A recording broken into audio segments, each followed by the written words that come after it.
Culture, nutrition. Ils ne savaient pas que c'était impossible, alors ils l'ont fait. Bonjour à toutes et à tous et bienvenue dans ce nouvel épisode du podcast Culture Nutrition. Il a créé la première marque française dédiée à la nutrition sportive salée, bio et facile à digérer. Il est avec nous aujourd'hui pour partager son regard de scientifique, d'entrepreneur et de sportif engagé. Avec lui, on va plonger dans les coulisses d'une entreprise qui mise sur le local, le minimalisme et l'innovation. Pierre Cursan, bonjour et bienvenue. Bonjour Grégory. Écoute Pierre, je suis ravi de te recevoir aujourd'hui dans le podcast. Ça fait quelques temps qu'on se connaît, qu'on se côtoie à la fois dans l'écosystème nutrition, nutraceutique, dans le monde du sport parce que ça nous arrive de nous croiser sur des courses. Tu vas nous expliquer qu'est-ce qui explique ta présence sur certaines courses, et puis aussi parce que tu es un peu un local de l'étape. Ta société est basée pas très loin de Bordeaux. Donc ça nous donne de multiples occasions de nous croiser. Alors Pierre, tu es le fondateur de Fort Ultra après une formation scientifique. Qu'est-ce qui t'a fait passer de la chimie des plantes à la nutrition sportive ? Alors, d'abord un constat, c'est-à-dire qu'en 2014, avec un ami, on a été faire le GR20. Et l'idée, c'était de traverser la Corse nord-sud via ce GR20 en autonomie totale. C'était vraiment le défi, c'était pas de refuge, pas de repas pris avec assistance, donc on devait tout porter dans le sac. Et donc on s'était fait un petit package, on avait vraiment optimisé le poids, on avait vraiment, en termes de matériel, on avait vraiment un prix du très très light, et il y avait quand même quelque chose qui était imposé, c'était il fallait se nourrir. Ça, il y avait pas moyen de faire abstraction de ça, et surtout bien se nourrir parce qu'on savait qu'on allait faire à peu près 30-35 bornes par jour avec quasiment 3000 de D+. Donc même si c'était de la rando rapide, il fallait de la calorie. Et donc rapidement, on s'est rendu compte que ce qu'on avait pris, c'est-à-dire beaucoup de nutrition sportive sucrée, on arrivait à saturation très rapidement. On n'en pouvait plus du sucre. Ça allait le matin à peu près, et arrivé vers midi, on n'en pouvait plus. Alors heureusement, on avait pris des graines, un petit peu de fromage assez sec, parce que comme on était toujours dans l'optimisation Du du poids. poids, voilà, on prenait du cheddar. Alors, on n'a pas fait très français là, mais il avait un bon rapport poids, protéines, sel. Il n'y avait pas trop d'eau. C'est un fromage très sec. Donc voilà, toi, on avait même optimisé ça. Et donc voilà, en rentrant, je me suis dit, il y a vraiment un problème, quoi. Il y a pas de nutrition salée. C'est un vrai problème. Euh, Moi, je me suis mis aussi à courir après ce périple. On a refait d'autres périples après GR4, Chamonix-Zermatt, avec ce même compère. Et donc, quand je me suis mis à courir des courses de plus en plus longues, je me suis vite rendu compte que les gens, ils avaient le même constat que moi, c'est-à-dire il n'y a pas de salé, ou alors il faut manger des tucs au ravito ou du saucisson, c'est pas le truc le plus digeste. Et donc j'ai décidé en 2018, donc 4 ans après quand même, j'ai bien cogité au truc, et, euh, et j'ai décidé, je me suis dit, si en 2018 ça existe toujours pas, bon ben il faut le créer. Donc voilà, j'ai quitté mon emploi très stable et très confortable pour me lancer dans l'aventure Fort Ultra. Alors justement, cet emploi très stable et confortable, si tu le dis, c'était dans le secteur de la nutrition déjà à l'époque. Tu étais quand même plus ou moins familier des sujets liés aux ingrédients et aux actifs. Alors oui, moi je bossais, comme tu l'as dit tout à l'heure, dans la nutraceutique, c'est-à-dire tout ce qui est complément alimentaire, euh, alimentation, et même je faisais un peu de pharmaceutique dans la boîte où j'étais. Et donc mon métier, moi, c'était, je suis ingénieur en chimie des plantes. Mon métier, c'était d'extraire des principes actifs présents dans les plantes, les purifier au maximum pour ensuite les revendre à des labos qui allaient formuler leurs produits avec. Donc, j'ai bossé beaucoup sur les protéines végétales, par exemple. J'étais un des premiers à bosser en France sur la canneberge, donc sur la cranberry, et les actifs utilisés pour les infections urinaires chez les femmes. Voilà, je pense que j'ai été même ouais, le premier à bosser vraiment dans le mode industriel sur cette molécule en France. et à développer des extraits très très purifiés. Euh, C'est les même fameux packs, c'est ça, ouais, de la cranberry. exactement, les proanthocyanidines qui à l'époque était en 2008 était même pas connu. On pensait que c'était l'acidité du jus qui faisait que que l'activité était due à ça. Et puis au fur et à mesure, des publications sont sorties et on s'est mis à purifier ces molécules. Et voilà, ça a été un de mes gros chantiers aussi pendant ces 14 ans de travail. Et au-delà du besoin consommateur que tu avais identifié toi en tant que sportif, ça a été quoi le déclencheur qui t'a fait dire je dois créer ma marque et je dois créer mon entreprise parce que c'est une vraie bascule? C'était vraiment le constat. Moi, j'entendais quand j'arrivais sur les ravitaux, les gens ils me disaient oh, j'ai envie de saler, j'ai envie de saler. Et ça revenait de plus en plus. Et en discutant avec les gens, en faisant des petites. Toi, j'avais fait passer sur mon réseau, j'avais fait passer des petits questionnaires comme on faisait à l'époque basiquement hop, voilà, est-ce que de la nutrition salée ça vous intéresserait est-ce que vous en consommez pas quand vous mangez du salé vous mangez quoi au ravito et ça revenait c'était toujours la même chose qui revenait c'est-à-dire des tucs et j'ai rien contre tucs Mmh. du fromage Saucisson, jambon, et du jambon sec, quoi. saucisson, Ouais. jambon, ouais. Alors il y a des gens pour qui ça passe, hein, mais il y a beaucoup de gens pour qui malheureusement ça ne franchit pas l'estomac. Ouais, ouais, je vois bien. Et ça a été quoi les premières étapes? Alors, tu as commencé à formuler des produits de façon théorique, tu as commencé à travailler dans ta cuisine, comment ça s'est passé? Ouais, alors les premières étapes, ça a été déjà. Alors il faut resituer à l'époque, moi je faisais que du salé, donc au début la gamme était uniquement salée. L'idée c'était de faire des purées.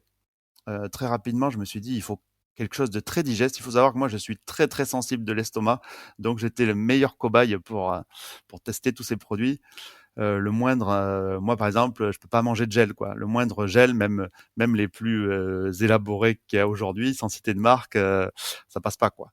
Donc je Ça voulais passe éviter. pas, ça veut dire que ça te détruit le tube Ouais, digestif, le ça me rend microbiote? ça me rend malade. Hmm. En fait, ça arrive même pas dans l'intestin quoi. C'est-à-dire que Hmm. arrivé dans l'estomac, ça me rend vraiment malade quoi. Hmm. Donc j'ai banni ces produits depuis un moment, depuis que j'ai testé et que j'ai retesté. Et donc l'idée, c'était de faire quelque chose qui était facile à manger et à digérer. Donc la purée, pour moi, c'était vraiment très pratique. Il n'y avait pas de mâche. Cette histoire de vraiment mâcher quand on est sur des efforts longs ou même rapides et qu'on n'a plus beaucoup de salive parce qu'on est un peu déshydraté. Et donc voilà, ça s'offrait vraiment comme une solution. Et ensuite, ben, je me suis dit, des purées sucrées, il y en a déjà plein avec des fruits. Donc moi, je vais partir avec des légumes. On va taper sur des index glycémiques plutôt bas, plutôt que toujours partir dans des carbs et dans des grosses concentrations de sucre. Et c'était vraiment l'alternative. Et l'idée, c'était vraiment de cibler le public qui fait du long, que ce soit vélo, trail, triathlon. Quand le corps est un petit peu malmené, qu'il est en plus en acidose, voilà, ça permettait d'amener une alimentation qui allait essayer de rétablir un peu tout ça.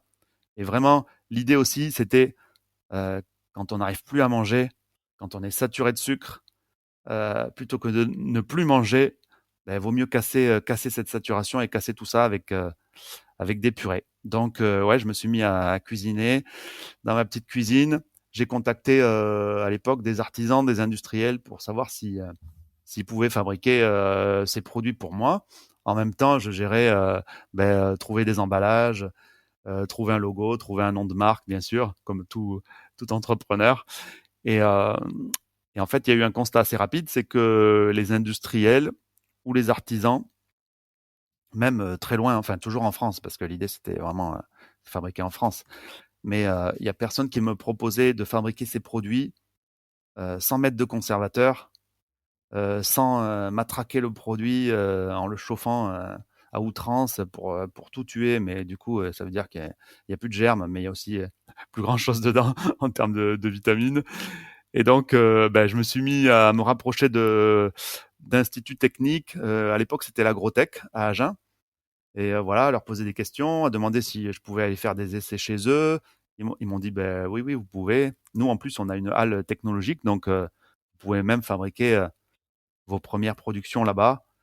Et donc, voilà, ça c'est parti, quoi. J'ai contacté des agriculteurs parce que l'idée, c'était de travailler en local. Comme tu l'as dit dans la présentation, c'est encore l'ADN de Fort Ultra, c'est le bio et le local surtout. Donc, voilà, l'agrotech, c'est à Agen, dans le Lot-et-Garonne. Moi, j'ai appelé des agriculteurs du Gers, du Lot-et-Garonne, du Tarn-et-Garonne. Et j'ai commencé à trouver mes premiers ingrédients. Et puis go, j'ai fait mes premiers essais. Mmh. Donc ça veut dire que tu travailles une matière première qui n'est pas des poudres ou des purées toutes faites, tu remontes vraiment à la source du légume. Oui, alors c'est ce qui me différencie encore aujourd'hui de la concurrence, c'est que je pars du frais. Les patates douces, les pommes de terre, les carottes, elles arrivent fraîches. Les lentilles corail, les pois chiches, c'est des légumes secs, donc je les reçois, tu vois, en sac de 20 kilos, comme, comme n'importe quel artisan ou n'importe quel biocop qui va te vendre du vrac. Et donc voilà, c'est ça notre force. Alors ça, il y a plein de contraintes derrière ça, hein. Il faut bien sûr gérer les DLC des matières premières. Quand on te livre, eh ben, il faut pas cuisiner un mois après, quoi. Parce que c'est du frais et selon les fruits ou les légumes, ben ça périme vite. Donc il y a ça à gérer et c'est un des plus gros challenges, quoi. En plus de la saisonnalité, bien sûr. Et justement, dans les formules salées, les légumes que tu utilises majoritairement, tes best-sellers, c'est quoi? C'est patates douces, betteraves, pois chiches, si je me souviens bien? Ouais, la patate douce a toujours été vraiment un blockbuster, hein. D'ailleurs, enfin, d'autant plus maintenant, on voit, moi j'avais comptabilisé il y a pas longtemps, il y a 6 marques qui font des recettes à la patate douce maintenant. Ouais, c'est ça, t'as été copié entre guillemets, parce que t'as été précurseur, mais d'autres marques se sont lancées sur la patate douce. Oui, ouais, ouais, sur la patate douce, aujourd'hui, je crois qu'on est 5 ou 6, au moins 6. Et donc ouais, ça va être les produits qui marchent bien, ça va être la patate douce butternut parce que c'est quand même assez sucré.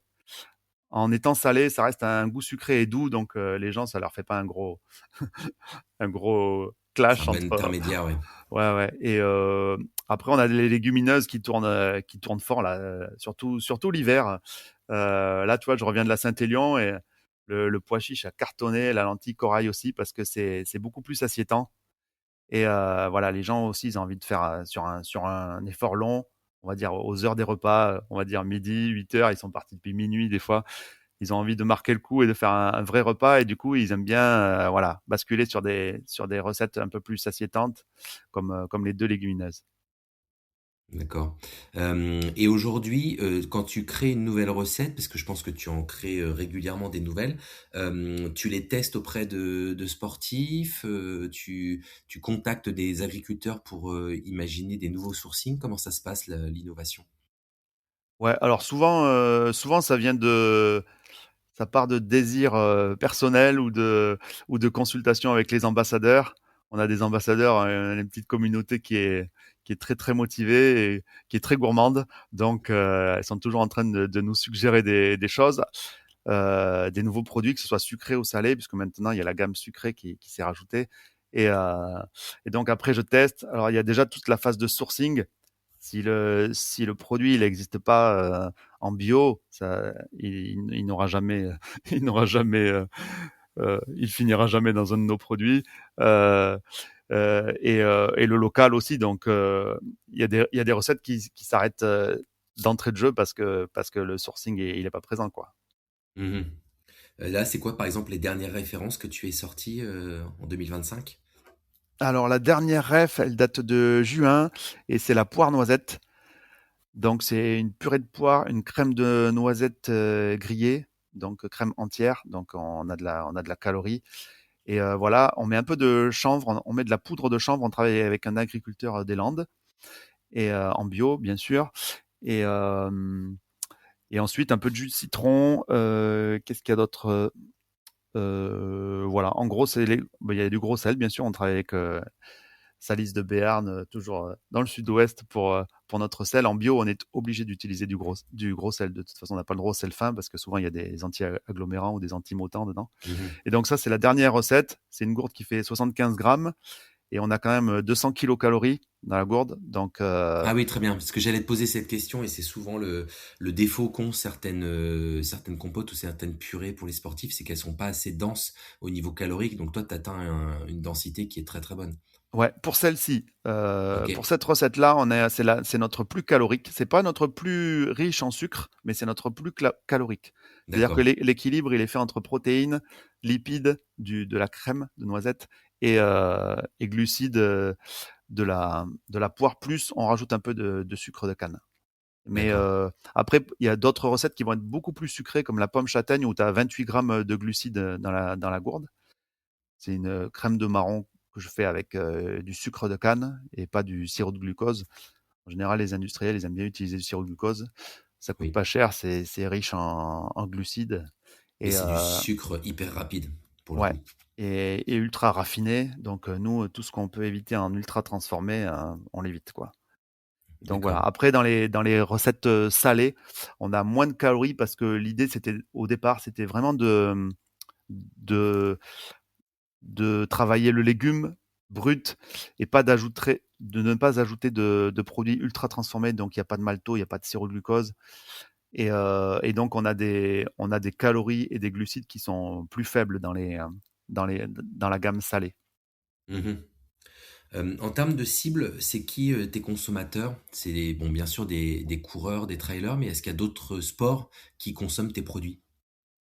Ouais, alors je vois souvent sur les salons, je suis assez étonné à chaque fois, j'ai une communauté de golfeurs. Alors, Ah oui, j'avais pas du tout, j'ai jamais communiqué, sur Fort Ultra et le golf, mais il se trouve qu'à chaque fois leur constat c'est: «Beh, nous on va jouer, on en a pour 4 heures et demie à rester sur le green, on n'a pas envie de manger un sandwich, sous cellophane et donc on aime bien, c'est pratique, on aime bien manger du Fort Ultra». Donc ça, c'était une bonne surprise. On a aussi, des navigateurs qui utilisent nos produits, pas mal de randonneurs, des gens qui font des expéditions. J'ai pas mal de partenariats en cours là pour 2026 avec des gens qui font des expéditions, notamment dans le froid. Et, euh, et donc voilà, ouais, c'est assez varié. Même si la com, très honnêtement, elle est très ciblée endurance, ultra endurance. oui. Tu fais rentrer le cyclisme dans l'ultra-endurance aussi? Ouais, ouais, ouais, bien Ouais, sûr, ouais. Parce que moi, d'accord. en plus, je pratique donc le vélo longue distance. Donc, ouais, ouais, bien sûr, on fait quelques salons. On en fait moins, mais on fait quelques salons d'ultra Mhm. vélo. Alors justement, d'un point de vue marketing et communication, comment tu fais pour te faire connaître et recruter des nouveaux consommateurs? Alors, bah, il y a les réseaux sociaux, bien sûr, même si c'est pas là où je suis le meilleur. Mais on a une communauté, voilà, de 5000 followers sur Insta, 3005 sur Facebook, donc les gens nous suivent quand même. Après, on fait beaucoup d'événements. Moi, je fais entre 15 et 20 gros salons sportifs, c'est-à-dire enfin événements trail, vélo par an. Et bah, là, tu vois du monde. Tu peux faire goûter tes produits. Pour moi, c'est le plus important. Moi, j'ai vraiment axé sur les gammes, sur le goût. Et il faut que ça ait bon goût, quoi. Si déjà tu es dans le dur pendant ton effort et qu'en plus tu te dis ah il faut que je me pince le nez pour manger ma purée, bon c'est qu'il y a un truc qui va pas. Donc et donc je fais systématiquement goûter sur tous les salons que je fais. Tu vois là je reviens de la Saint-Élion. Samedi je serai à Bouliac, donc un trail local dans le Bordelais. Pareil, je serai là pour commercialiser, mais aussi pour faire goûter mes produits. Et donc voilà, la communauté elle grandit comme ça. Quelques partenariats avec des coureurs pro. Alors plus trop aujourd'hui, à part ouais, Lucas Papi qui consomme encore les produits, mais il y a une époque où j'avais beaucoup de gens de la team Salomon et ben, notamment Thibaut Barognan. Et voilà, Thibaut, il a fait un beau travail d'ambassadeur quand on était ensemble. Voilà, il y a beaucoup de gens de la team Salomon que je ne citerai pas parce que ils avaient des contrats, ils ont toujours des contrats avec des marques de nutrition, mais qui ont consommé mes produits. Et donc, bah, ça, c'était sympa aussi, quoi. Ah ouais. Alors justement, c'est intéressant cette dimension ambassadeur parce que c'est un vrai levier et je crois de plus en plus hein, dans l'univers de la nutrition sportive, on voit que tous les principaux athlètes ultra trailers maintenant sont associé avec des marques. Donc, comment ça se passe et qui est aujourd'hui encore ambassadeur de ta marque et comment on fait pour exister par rapport à d'autres marques qui, j'imagine, investissent beaucoup sur ce levier de communication? Ouais, alors moi je suis pas trop dans le démarchage en fait déjà. Hem, la première raison, c'est que j'ai pas trop le temps. Je passe beaucoup de temps à gérer, les appros, la cuisine.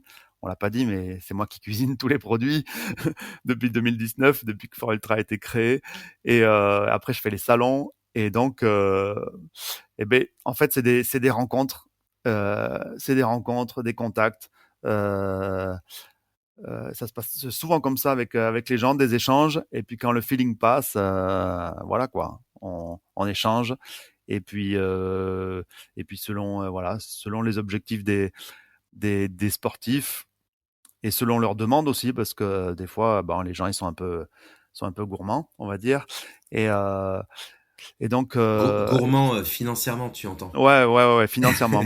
Moi je fais pas de partenariat financier en fait. Mmh. Moi, je veux bien offrir les produits euh, si les gens sont performants ou qu'ils ont de la visibilité et les deux mélangés, c'est encore mieux. Mais moi, aujourd'hui, je fais pas de partenariat financier. C'est un choix. Peut-être que ça viendra dans les années à venir. Donc, c'est plutôt, voilà, les gens, ils connaissent mes produits, ils les ont goûtés. Euh, on se contacte. Tu vois, Lucas Papi, ça s'est passé comme ça. Il avait gagné un de mes produits sur une course. C'est quand même quelqu'un qui court énormément.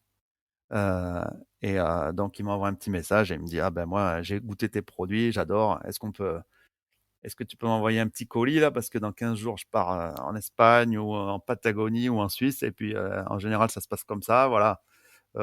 Thibaut Barognan, à l'époque, on s'était rencontrés lors d'une soirée. Et pareil, je crois qu'on avait discuté. Il avait goûté mes produits et il m'avait dit: Bon, ben, moi, j'aimerais bien être ambassadeur de ta marque, j'aime bien les valeurs, j'aime bien les produits que tu fais. Et puis voilà, ça a duré 1 an et demi et puis c'était top, quoi. Mmh. Et tu vois à ce moment-là, quand un athlète est l'ambassadeur de tes produits, tu vois que ta communauté, elle évolue, que quand l'athlète en parle, ça génère des ventes, enfin, ça se mesure? Alors, c'est pas facile de le mesurer. C'est pas si extraordinaire que ça, à moins que tu aies vraiment quelqu'un qui communique extrêmement bien. Tu vois, je pense à Mathieu Blanchard qui est très fort dans son sport et qui est très fort en communication. Je pense que là, c'est vraiment des personnages, des sportifs qui peuvent t'amener vraiment une grosse communauté, une grosse visibilité. Après, Oui. sinon, c'est pas facile. J'ai eu des échanges là-dessus avec d'autres marques de nutrition et des échanges assez constructifs et qui, eux, ont des partenariats financiers. Et même eux, ils me disaient que c'était très difficile à mesurer, quoi, l'impact. Oui. Partenariats financiers qui peuvent coûter assez cher. On parle de plusieurs milliers, voire dizaines de milliers d'euros, j'imagine, dans les contrats. Ouais, ouais, ouais, ça va ouais, moi, de ce que j'ai vu passer, oui, ça peut aller de 3 000 € par an ouais, à quelques dizaines. Ouais, donc En ça fait, montre aussi le degré de professionnalisation de ce sport de l'ultra trail. ouais, ouais, le trail, c'est un sport qui explose, même si les budgets, au final, ils sont pas si gros que ça. On n'est pas dans la voile, on n'est pas dans le Bien sûr, tennis où il y a vraiment des budgets faramineux derrière. Ça reste petit, même si on a l'impression que c'est gros, ça reste petit le trail et la course à pied. Ça explose, mais ça reste petit par rapport à d'autres sports et d'autres budgets. oui. Mais voilà, il y a des gens qui sont très très bons dans leur sport et dans leur communication et ben ça c'est normal, ça se monnaie. Mmh. Et alors cet univers de la nutrition sportive, il a beaucoup évolué ces dernières années. Alors sous l'impulsion de la pratique des sports de running, de cyclisme, d'endurance qui se développent, mais il y a aussi des nouvelles marques qui sont arrivées. Enfin voilà, on voit que ça bouge beaucoup. Donc ça devient de plus en plus concurrentiel. Certaines marques aussi ont levé des fonds et ont des gros moyens. Comment tu te positionnes toi avec Fort Ultra dans cet univers concurrentiel qui est assez agressif finalement? Ouais, ouais, on peut dire agressif, hein. Aujourd'hui, il y a quasiment une cinquantaine de marques de nutrition. En tout cas, moi, je bosse avec, euh, avec un site internet qui s'appelle NutriBay en Belgique et qui, lui, en distribue 50. Donc, tu vois que c'est énorme, quoi. Et 50 qui du coup sont pas toutes françaises, parce ah que non, non, non, ouais, ouais. les pures françaises, il y en a moins que ça. Ouais, ouais, pure française, il y en a vraiment moins que ça. Et pure qui est fabriquée en France, bon, ben là, on peut les compter sur les doigts d'une main, quoi. D'accord. Et donc, Donc ça, c'est un élément de différenciation déjà, le côté made in France et ouais, français. ouais, ouais, ouais. Nous, l'ADN de Fort Ultra, c'est vraiment le fabriquer en France avec des ingrédients français. Ça, on est tellement peu à le faire que les gens font attention. Le bio aujourd'hui, même les grosses marques ont réussi un petit peu à se mettre au bio. Mais le bio, ça veut tout et rien dire, quoi. Moi, dans mon ancien métier, on achetait du bio en Chine. Il arrivait, il était pas bio. Et, euh, et puis d'un coup de clavier, hop, le certificat il sortait bio, quoi. Je te parle ça dans les années 2000 où EcoCert n'était pas encore très très performant. Et donc, mais du bio, ouais, du bio chinois, du bio qui vient du fin fond d'Amérique du Sud et qui a pas les mêmes contraintes phytosanitaires que les nôtres, c'est compliqué. Du coup, moi, j'ai décidé de faire du bio français. Il y a aussi la démarche de nourrir nos agriculteurs, bien sûr. C'est-à-dire que quand un client il achète une purée Fort Ultra, ben derrière il, euh, il valorise l'artisan, c'est-à-dire moi bien sûr, qui ai pris le temps de cuisiner le produit, mais il valorise aussi l'agriculteur français qui a fait pousser ses poires, sa betterave, sa patate douce dans le sud-ouest ou pas trop loin, quoi. Et ça Hmm. c'est important, et ça c'est ce qu'on met en avant parce qu'on est aujourd'hui on est les seuls à faire ça, quoi. Ouais, donc ça, c'est effectivement une vraie différenciation. T'as d'autres particularités qui sont liées à cette démarche durable que tu pousses très très loin. C'est, bon, on l'a dit, un sourcing d'ingrédients local, mais il y a aussi une partie de la logistique qui est faite à vélo, la livraison, le fait d'avoir très peu d'emballage ou de suremballage sur tes produits. Pourquoi une démarche aussi engagée et qu'est-ce que ça implique en termes de contraintes quand on est un industriel, entre guillemets, de produits finis? Ouais, alors je pousse la démarche. Ouais, ouais. L'idée, c'était pas juste d'avoir une étiquette bio. Il y a des valeurs aussi personnelles derrière. Donc, pendant longtemps, j'ai fait une grosse partie de mes expéditions, ouais, à vélo. J'ai un vélo cargo que j'ai fabriqué moi-même, pour la petite histoire, hein, aussi. Ah ouais. On est artisan jusqu'au bout. Ah ouais, un vrai artisan. Et, euh, et donc voilà, aujourd'hui, je t'avoue que c'est plus compliqué. Le volume des commandes, il a vraiment grandi. Il faudrait que Et je tant fasse mieux. et tant mieux. Il faudrait que je fasse plusieurs allers-retours avec le vélo cargo. Donc voilà, ça dépend des jours.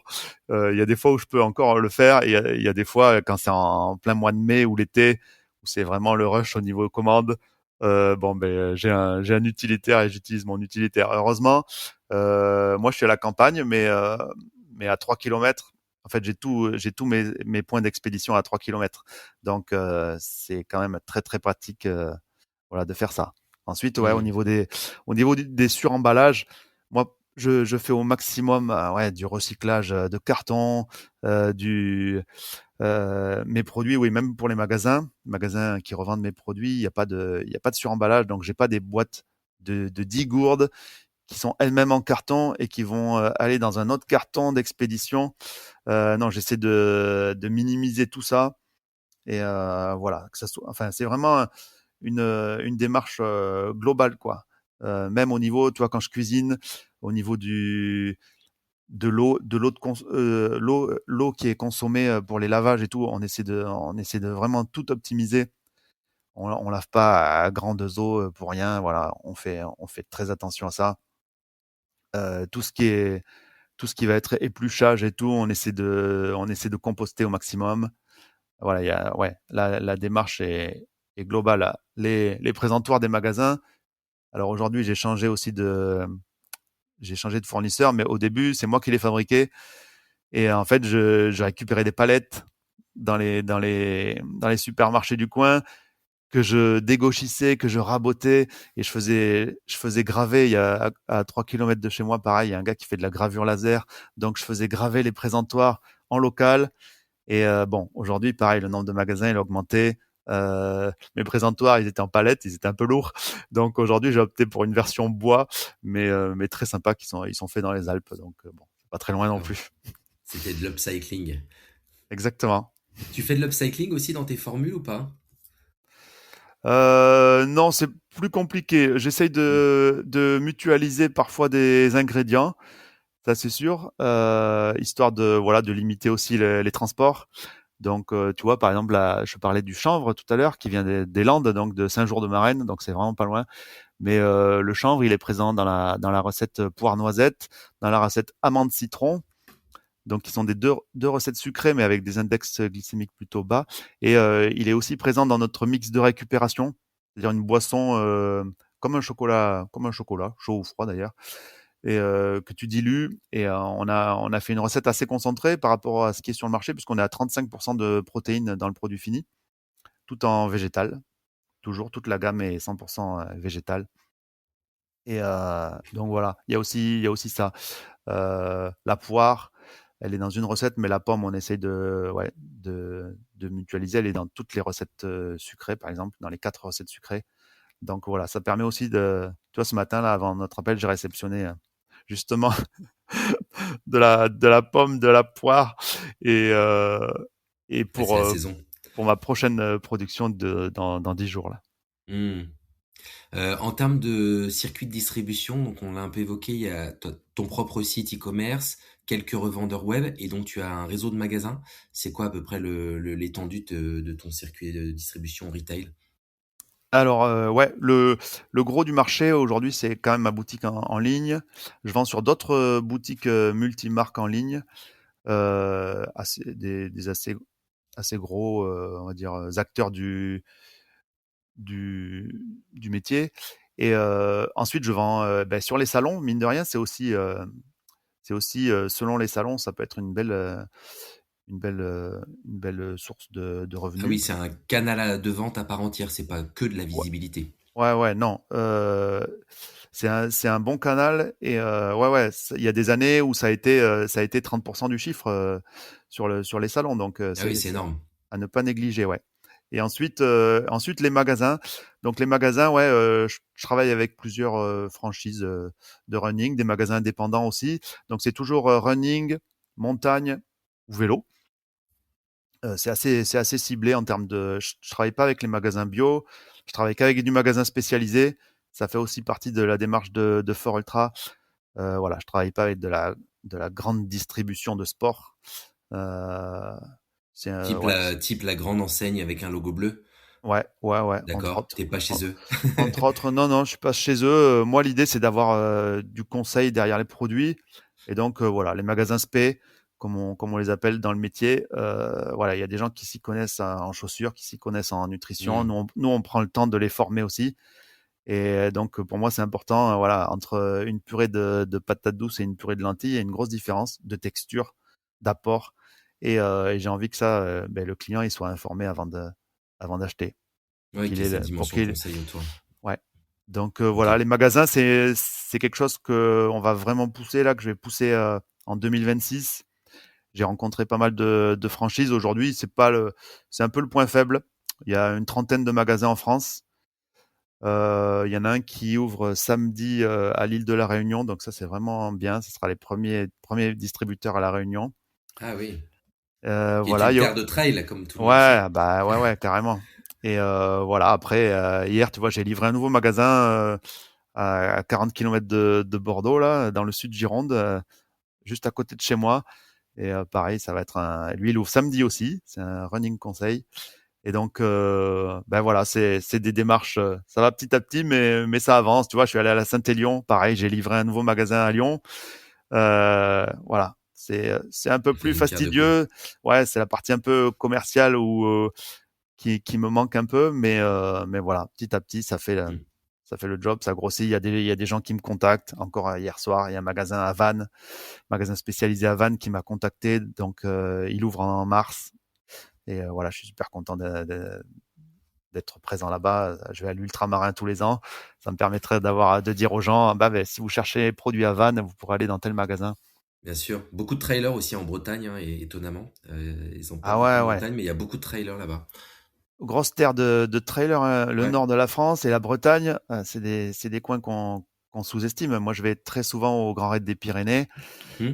et il y a énormément de Bretons et ils ont du niveau, quoi. Parce qu'on dit, ah, C'est vrai. c'est tout plat chez eux. Ben ouais, c'est tout plat, mais ils savent s'entraîner, quoi. Hmm. Et Bah, les gars c'est sont un Breton performants. qui a. Attends, il y a un Breton qui a très bien performé cette année à la Diagonale des Fous, non? Qui fait un top 5 ou top 10, je sais plus. Ouais, ouais, Attends, ça m'étonne pas. Moi, j'ai vu sur des courses des Bretons. L'année dernière, j'étais au Pays Basque sur une course. C'est un Belge qui a gagné l'ultra. C'est pareil en Belgique. Bon, t'as quelques vallons, mais c'est pas disons que ah t'es non, un peu c'est moins plutôt plat, ouais. avantagé que quand t'es en Ariège ou dans les Alpes, quoi. Hmm. C'est clair. Mais les gens optimisent vraiment leur entraînement maintenant, quoi. On sait comment faire et les gars, ils s'investissent. Ouais, c'est bien. En termes d'organisation interne, donc on a compris que tu faisais beaucoup de choses toi-même. T'as d'autres personnes dans l'équipe? Comment ça se passe? Non, je suis tout seul Ok, depuis 2019 et l'homme orchestre. ouais, je fais tout. Et Au four et au moulin, c'est le cas de le dire. pour les productions, après, ouais, j'ai des coups de main pour les productions. Je prends des intérimaires. Moi, je m'occupe de toute la partie cuisine, vraiment pure cuisine, c'est toujours moi. Et la partie conditionnement, il y a trois, quatre intérimaires à chaque fois qui viennent en renfort parce que sinon, Hmm. c'est pas possible. Et Et après, c'est un... voilà, il y a un objectif 2026 d'équipement vraiment plus performant aussi pour le conditionnement. Donc ça, c'est dans les tuyaux depuis quelques mois. Voilà, il y a la région qui va nous aider aussi, c'est bien de le dire quand ça arrive. Et donc voilà, il y a un projet d'investissement dans ce qu'on appelle une doseuse automatique. Donc c'est l'appareil qui va prendre la Pour gourde, remplir la les poches. remplir, Ouais, poser le bouchon, visser le bouchon. d'accord, Voilà, ok. ça c'est un peu la partie pas très marrante, ultra répétitive sur une journée de production. Hmm. Et donc voilà, il faudra toujours de la main d'œuvre. La machine elle marche pas toute seule et elle, enfin, elle fait beaucoup de choses toute seule, mais il faut quand même la, la driver et l'alimenter. Hmm. Et l'entreprise se développe, le marché se développe, mais pour toi, c'est une volonté de rester à petite échelle, sans trop faire grossir l'équipe? L'équipe elle va grossir forcément parce que moi je vois que j'atteins un peu mes limites quoi. Bien sûr. Et les semaines elles sont bien remplies. Donc ouais j'aimerais pousser la partie commerciale, la partie production même si voilà moi je cuisine pas tous les jours donc mais mais avoir une partie production un peu plus comment dire importante. Surtout, voilà, que je suis en train de démarcher des franchises de magasins. Donc, ça veut dire que d'un coup, tu peux avoir 10-15 magasins qui grossissent le cheptel. Et ça veut dire que derrière, ben, il faut suivre, il faut produire. Donc, il y a cette partie-là. Et ouais, partie commerciale que j'aimerais vraiment développer pour augmenter les points de vente, surtout physique. Pour moi, c'est important, ça, d'être présent. Aujourd'hui, on est très, très sud-ouest, un peu à l'est, euh, quasiment pas dans le nord. Il y a 10 jours un magasin qui est ouvert à Arras, qui revend nos produits, mais avant, il n'y avait rien au-dessus d'Orléans, quoi. Et, euh, et donc, voilà. Essayer de maximiser le nombre de points de vente pour que les gens nous connaissent aussi. Il y a encore plein de gens qui connaissent pas Fort Ultra. Et donc, ben, d'un côté, tant mieux. Ça veut dire qu'il y a encore un marché Ouais, à acquérir. Et un gros voilà, potentiel. il y a des grosses marques qui communiquent très bien et qui sont très présentes. Et, euh, et donc voilà, qui prennent de la place. Et voilà, nous, Fort Ultra, ça existe et Hmm. c'est en pleine progression. Donc voilà un petit peu au niveau au niveau croissance. Ok. Pierre, tu es un entrepreneur accompli, mais aussi un grand sportif, puisque tu pratiques toi-même cyclisme et ultra trail. Comment ces deux facettes se nourrissent l'une et l'autre, l'entrepreneur et le sportif? Alors, ouais, alors pendant la pratique sportive, il y a vraiment, t'es dans ton truc, mais il y a aussi plein d'idées qui fusent. Alors des fois, tu arrives à bien décrocher, ça c'est bien, un peu quand tu es dans ton flow, comme on dit, et ça fait du bien, parce que tu sais ce que c'est, on a la tête qui tourne 24 heures sur 24, sinon. Ouais. Le cerveau qui mouline, mais il y a aussi plein d'idées qui viennent pendant l'effort, donc ça c'est vraiment bien. Tu rentres à la maison, bim, tu prends tes notes, tu tu t'imagines la prochaine recette. Voilà, là on est en train de discuter avec les ambassadeurs. Là ils me tannent sur une recette depuis quelques mois là, et j'essaie de j'essaie d'optimiser la recette, le sourcing et tout. Et après, je t'avoue que plus plus fort ultra grossi, et moins j'ai de temps pour les entraînements. J'arrive encore à m'entraîner la semaine, mais les courses, j'en fais quasiment pas. Aussi parce que je suis pas trop à courir personnellement derrière les dossards. Moi, j'aime vraiment les off. Donc, tu vois, 2025, je crois que j'ai pas eu de dossard. 2026, on m'en a offert, donc j'en ai déjà deux. Tu seras Et sur quelle course du coup en 2026?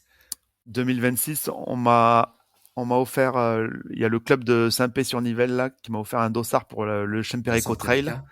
Ok. Ouais. Donc là, je serai sur un petit format parce que comme j'ai le stand en même temps, ça veut dire qu'il faut que tu t'absentes pour aller courir. Donc, donc il y a un moment où tu peux pas te dédoubler. Donc là, C'est une j'ai des pris, premières courses de la saison hein, dans les Pyrénées, ouais, le San Perico, hein. ouais, Ouais. ouais. Et très très belle course. Et, et j'ai gagné un dossard pour l'ultramarin aussi. Alors je sais pas si j'irai ou pas.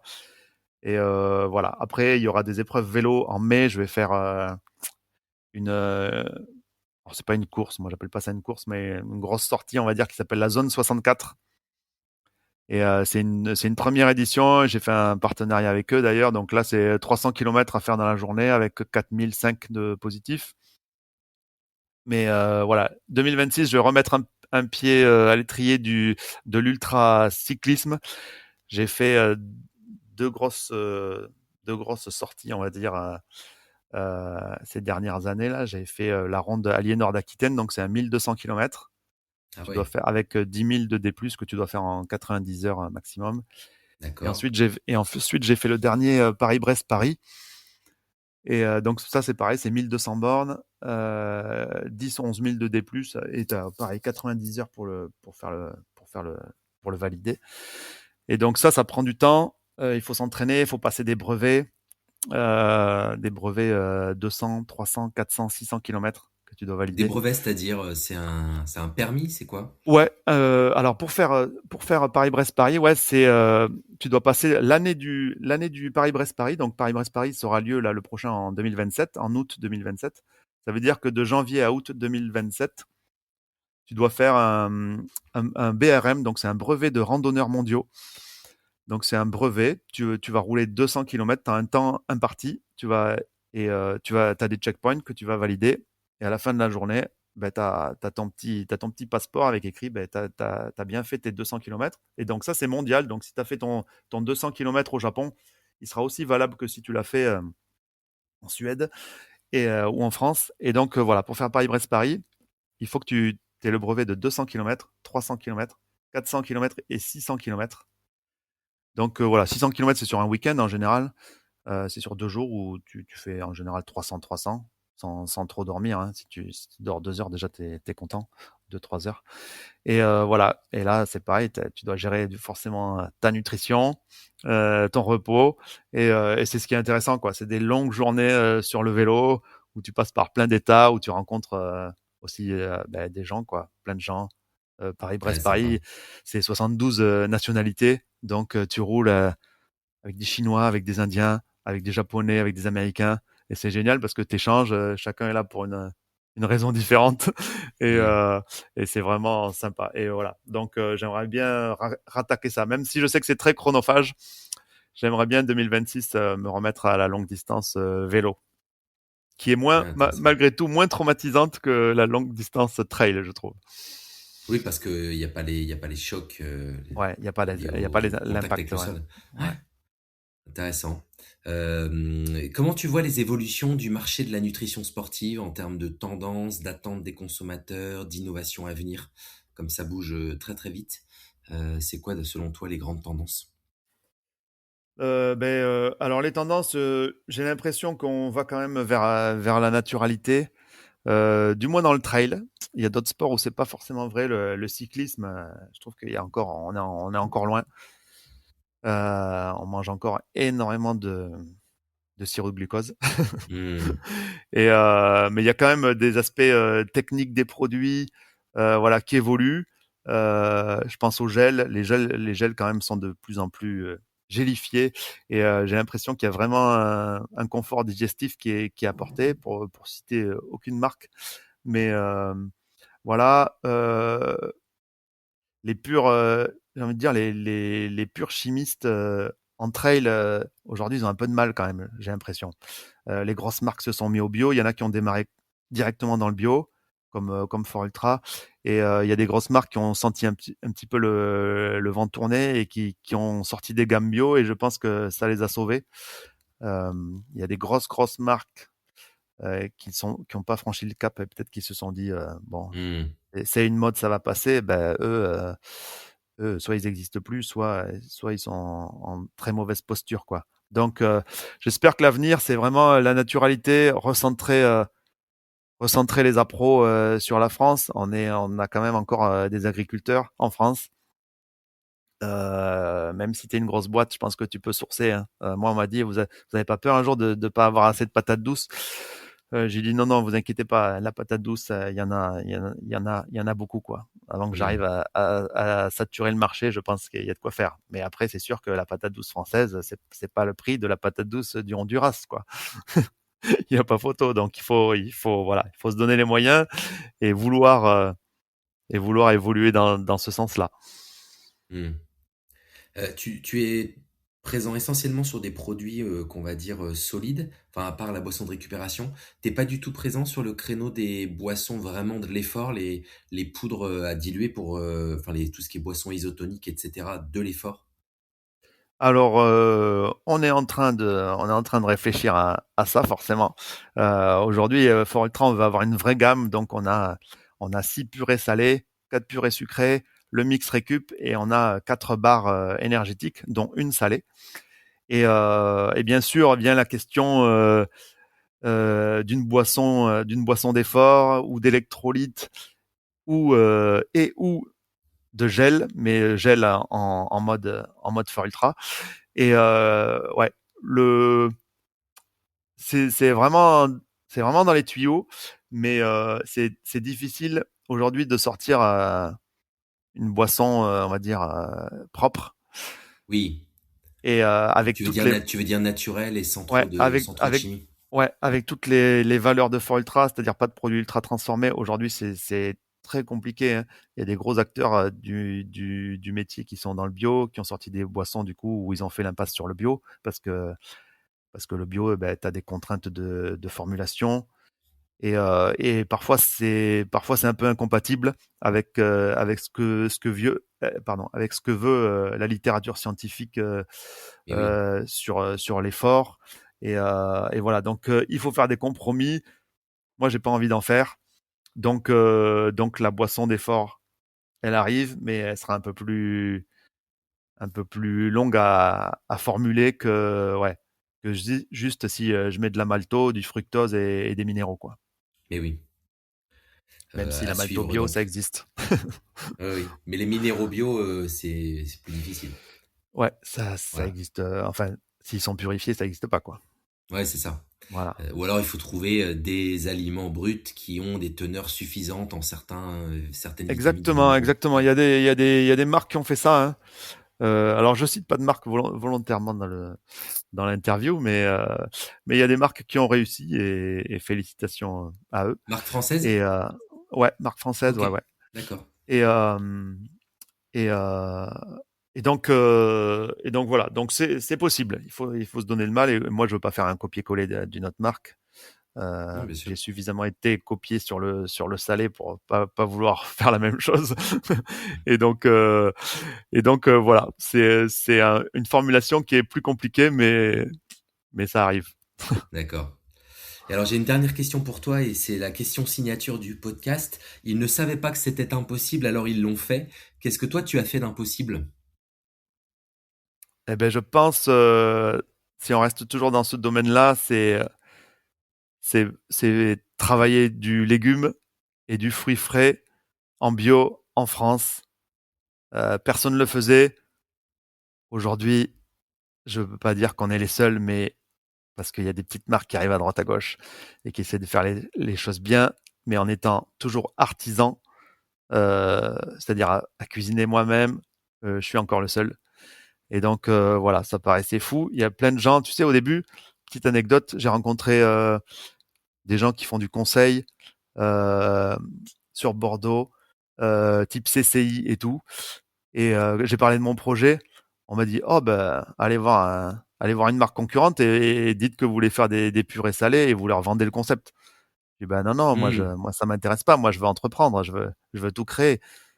Ah non, non, mais moi, je vous conseille vraiment de vendre ça à une marque qui existe déjà, ça sera plus simple. Bon, je pense que la personne, elle n'avait pas compris. Elle n'avait pas compris mon projet. Mais bon, voilà, quelqu'un qui croyait pas au projet et qui C'est disait c'est sûrement trop fou de vouloir de vouloir poursuivre cette démarche-là, c'est-à-dire bio, local, français, fabriqué par mes petites mains.